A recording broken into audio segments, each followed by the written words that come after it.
students. Okay, I wanted to talk to you about the next assignment. And you are going to be creating a brochure.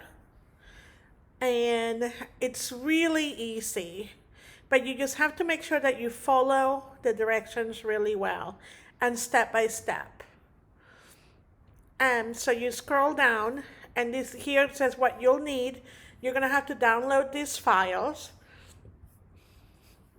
Follow the directions on how to set up your document, how to bring in your images, how to add your text, how to style your text, and how to clean up your design and put everything together. And then when you're done, excuse me, I will be grading both the InDesign and the PDF file. So make sure you save both of those. I do want you to pay attention on the alignment. You don't want to bring text all the way to the edge, because if you were doing a real brochure and you were getting it printed, the printer would probably cut the text because it's so close to the edge. So you always want to give yourself at least 1/4 inch all the way around. And you can tell by the example here on the guides how they do that. They bring the text in a little bit, so they probably have, over 1/4 inch around, which that's fine. They also, what they do, if you look at the images, they bring the images all the way to the edge. And you want to go ahead and do that too.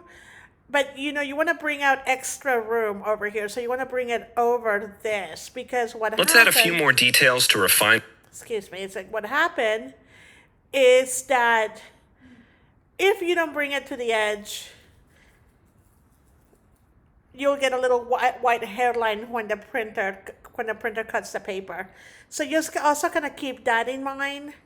I will go ahead and send you a document that I created and a video on guidelines and setup and just kind of things to keep in mind when you're putting your documents together. And so why am I doing this? You say I know it's a little simple assignment, but I feel like a lot of you need a lot of practice with attention to detail, and not just you.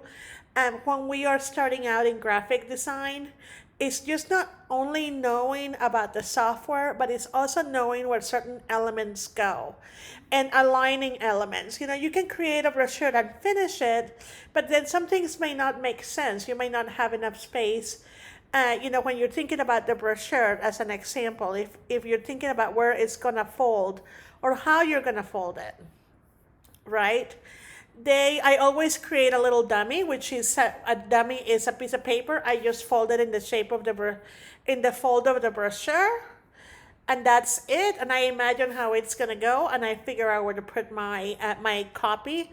I get copy is text, my information, how to fold it, where to put the logo, and am I going to mail it out? What am I putting it in an envelope? It said, all this type of information you will need to know if you were doing a brochure for like a real client. So really do keep that in mind. And I really want you to get better at attention to detail. I see that that's one of the things lacking with my students, is just not knowing the software. So finishing an assignment and bringing in something to completion, it's a totally different experience. So just kind of keep that in mind.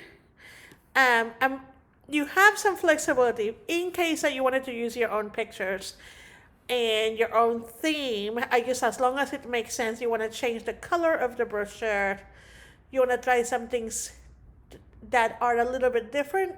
You do have creative freedom to do so, but just make sure that it makes sense. Everything that we do in graphic design has to make sense. If you have any questions, please let me know, and I will be in touch with you. Have a great day. Bye.